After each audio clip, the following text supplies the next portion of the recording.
Hey everyone, welcome back to the ImmortaliTea podcast. I'm your host Jake here with Josh. Hello. Today we are going to do something a little different, an aged white tea. This is a Shoumei that's been aging for 9 years. So these are pretty unique. Let's get into it and we'll talk about it as we go. So if anyone ever wonders what exactly I'm doing with all the water in the cups right now, I'm just preheating everything. I like to preheat all the teaware before brewing anything. It just gets everything ready. And, let's be honest, heated teaware is what separates us from the animals. This is true. When's the last time you ever seen a stupid monkey heating his teaware, right? Yeah, turtles can't steep tea. Yeah, it's really heavy. Okay, so I'm gonna just kind of another reason to heat the teaware is to can get more aroma off the dry leaves if you heat it if you shake it around the heated guy one. So getting some nice sweet honey notes already on that. Josh, if you wanna smell. Wow, I like sweet honey. Yeah. Oh wow, that is definitely sweet. Yeah. I like that smell. Yeah.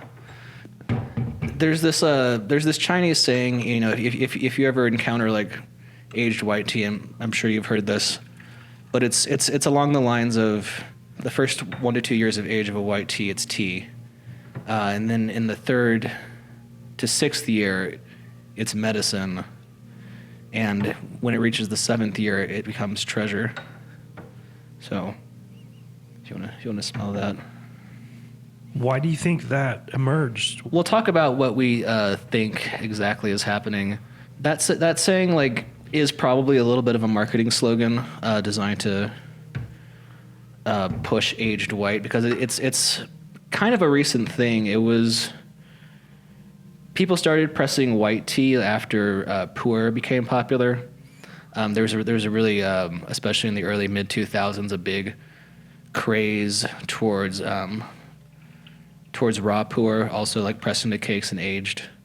It was becoming extremely valuable. There was actually a bubble that burst in 2007 that caused kind of a mini economic collapse around Pu'er tea. I did not know that. Yeah. Here, well, let's drink the first sip here. Yeah. See what we got.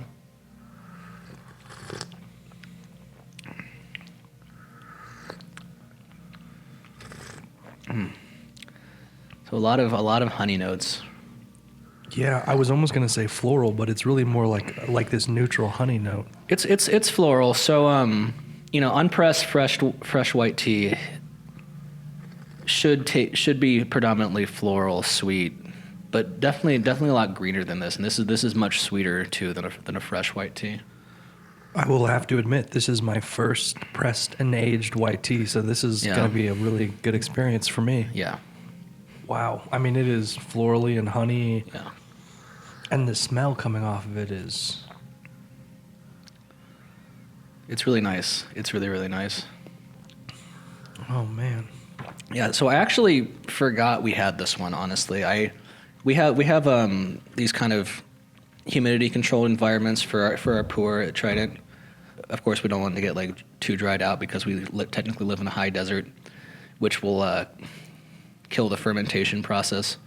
So we have these special humidity-controlled environments, and I was digging around in it the other day and found a couple tongs of this one. I completely forgotten that it existed, and it's actually been aging it's aged even more over the last few years since we've had it.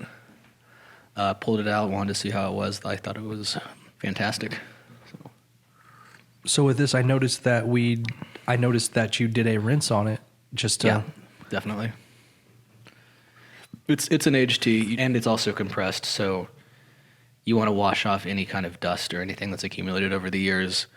Also, you want to loosen the compression, otherwise the first brew is just going to be pretty watery. Wow, this is a lot different than an aged Pu'er or even an aged oolong. How do you think? There's no astringency there, and it's got this honey middle note, and it's just right in there. Mm-hmm. And this one was aged for 9 years. 9 years, yeah. So it's even more treasure than treasure. I am kind of cheekily calling this treasure white on the website. I think that's smart.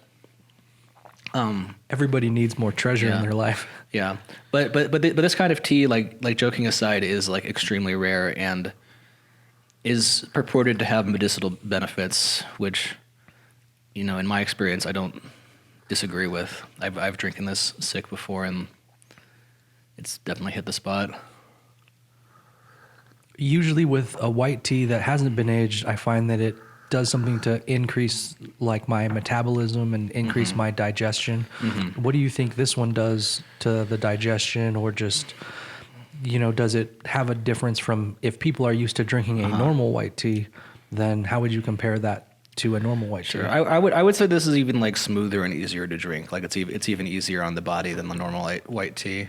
Definitely the sweetness increases, the malt increases. It's more tannic. Some of like the fresh floral grassy flavors fade into more. I think there's kind of like maybe a hay or mushroom note in this too, if you're looking for it. Wow. Yeah, let me smell. That is a real treat. Yeah. It's really, really nice. There's a lot of complexity. I totally agree. It's significantly smoother than just a normal white tea. Yeah. It's like it's calmed and mellow and kind of gone into its flavor. Yeah. So what makes a white tea a white tea? White tea is actually the simplest kind of tea to make. It's pretty much just picked, dried, and withered. So there's a small amount of natural oxidation that happens. As most people who are listeners or into tea probably know, the difference between most kinds of tea is the level of oxidation, right? Like green and white have the least, oolong has a middle amount, and black teas are fully oxidized. And green tea is kept unoxidized fully by subjecting the leaves to what's called a kill-green process. So usually baking, roasting, or in the case of Japanese green teas, steaming, kills the enzymes that will cause oxidation. That doesn't happen with white tea. There's also no accelerated oxidation, but there's a small amount of natural oxidation that happens for whites. With Pu'er, when it ages, what's happening is fermentation, right? There's colonies, communities of, there's like a whole microbiome of mostly bacteria and fungus species that will transform the leaves gradually over time. With white tea, what most people think is happening is it's actually oxidizing, not fermenting when it ages. So it's a long, slow, natural oxidation. So in a way, it's kind of weird to say that this thought occurred to me when I was like researching it. In the way that Pu'er is fully fermented like all at once, that would be black tea, and then this would be equivalent to a raw Pu'er, where it's oxidizing but very slowly over the course of years. So in a way, it's almost like a raw black tea or a raw oolong. I think we're about 3 steeps in, 2 steeps? I think this is the fourth. Fourth? We're 4 steeps in. I think it is. Yeah, put a comment in the comment section. Please. And note it, because... Tell us what steep we're on. Yeah, because I'm feeling the effects. I feel like already a little focus happening. And then I definitely, the moment before you like start sweating, I feel like I'm heating up pretty hard right now. I need to I'm like ready to like rip off my hoodie. Don't do it, Jake. Don't rip off your hoodie. Well, I have headphones on, so I can't. But so we might steep this extra fast so Jake can rip his hoodie off. Yeah. I feel like there's a nice like kind of air quotes psychoactive effect on this. There's good like energy from like the core. There's heat from the core. There's like some kind of crown energy happening for me anyway, in like my subjective experience. Yeah, I was gonna say that's where I feel it. I feel it in the crown and around the head, as if I'm wearing like a headband or something, and my head is gonna. This is like this one's an indica. This is the indica of teas. It's kind of true though. Like even though it is caffeine, there's like a very different effect. I find this one to be very calming. Wow, that fourth steep, the honey note even grew. Like it just grew more. Yeah. And the flower's still there too. What flower is that, do you think? What's that? It's very subtle, but it's there. I mean, peony probably would be like the closest, because yeah, definitely. That's what I was looking for. I just couldn't find it. The peony, like a delicate white flower. Yeah, it's soft, it's smooth, it's very round, very easy to drink. This is the kind of thing you could just like chug. Yeah, and like most aged teas or pu'ers, there's this astringent quality, but that's not here. It's really, really smooth for how long it's been aged for. Yeah, yeah. So let's see. So this is the Shoumei leaf. It's aged. There's different kinds of white tea, and it depends mostly on the plucking. Silver needle is all buds. Peony is white peony is more like buds and farther down leaves. So Shoumei is produced from the bud and the top leaf, and it's picked a little later in the season than Baimodon is. So bigger leaves, generally than Baimodon. It's usually a little more browned. It's a little more oxidized. So are those the main types of white tea that? Yeah. Shoumei, white peony or Baimodon, and silver needle. And just for all the listeners out there, it's all right to burp when you drink really, really good tea. And it's all right to slurp when you also drink really good tea. It's actually considered polite, yeah.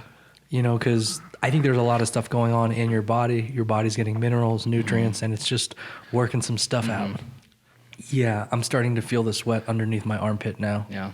This is a good one. I mean, just as far as my first aged white tea experience, this is really nice. Yeah. I mean, it's almost like drinking a pu'er, but then there's different energy here. It's, it doesn't have that kind of fermented thing, but it's got this smoothness, but there's something there. Yeah. The energy is there. So would you say that this one can get you tea drunk? This one will get you tea stoned, I think. Nice. We've moved on from tea drunk. We've whole new levels. We're just creating sub-classifications right now. Yeah, this one's pretty stony. Yeah, it is. And it lasts a good long time too. And now we're on like 6 or 7, I think. Wow. I mean, I feel the mellowness. There's energy, but it's mellow. Yeah. I'm kind of settling into calm right now. Yeah, so I find these are like really good teas to have when you're sick. Like I said, there's like Chinese medicine theory behind that. So where was this tea grown? This tea is from Fujian in that's southeastern China. A lot of other green teas come from there. A lot of really high quality oolongs come from there as well. It's definitely one of the main tea growing regions. And white tea can be grown anywhere. It doesn't have to be like a pu'er or like a... Yeah, no, it's not a regional definition. White tea is the easiest kind of tea to make. It's just picked, dried, and withered. There's a lot of tea farmers outside of Fujian now experimenting with white tea. There's white teas made from Pu'er tree material. There's white Darjeelings. There's white Assams. Yeah, we've definitely sampled some of the white Darjeelings in some of the previous episodes. Right. And those are unique unto themselves, to be honest with you. This is definitely more of a Chinese white tea, would you say? This is a very classic Chinese white tea, but the aging is unique. This is not something that's like traditionally done. It's tied to the Pu'er craze and trend. And so you're not going to find examples of very, very old white teas for that reason because it's like kind of a new phenomena.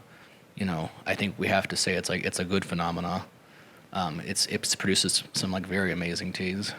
I hope all of our watchers and listeners appreciate the evolution and witnessing the evolution of this white aged tea. Yeah.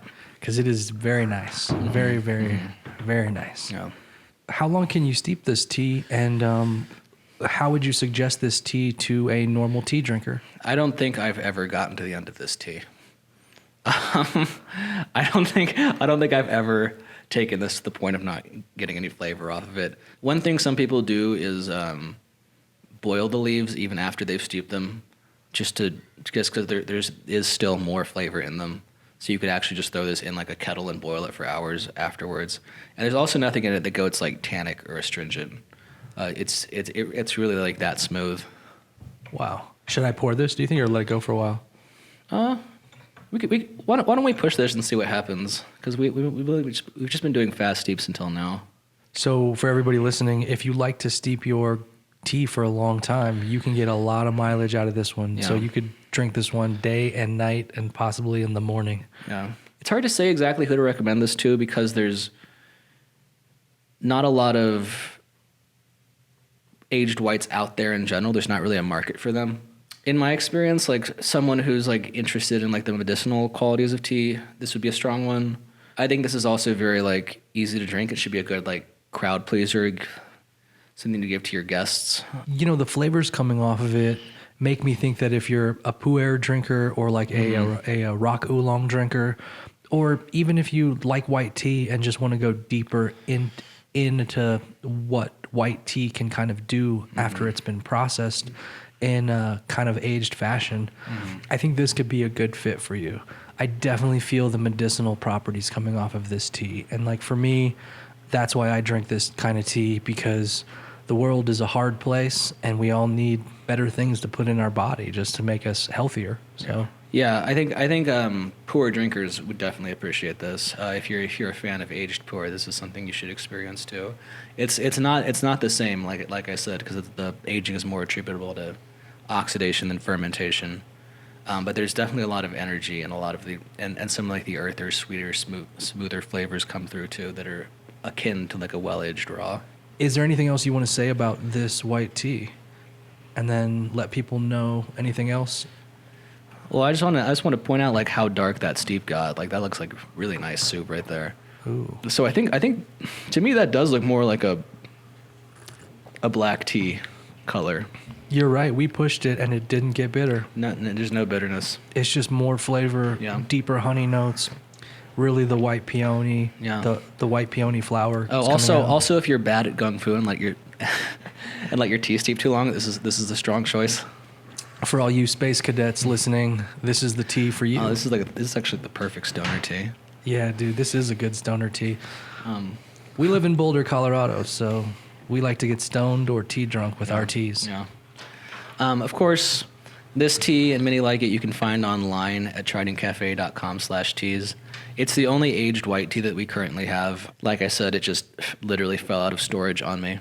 How much of this is left? Because I mean, if people see this episode, they don't want to sleep on this one. There's some. There's not a lot. There's a few. We have a few cakes of it.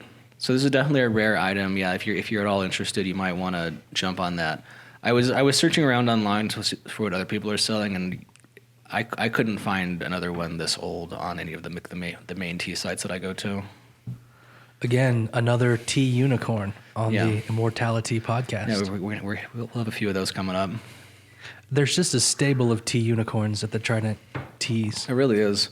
Well, lucky you guys that I forgot this existed for 2 years. I think we're going to steep this one for a while longer, even after this episode ends. All right, everyone. Thanks for listening. Hope you enjoyed being here with us today. We're certainly nice and tea-stoned off this aged white tea, and I hope you can join us here. We will see you or hear you next time on the ImmortaliTea podcast. Thanks, y'all.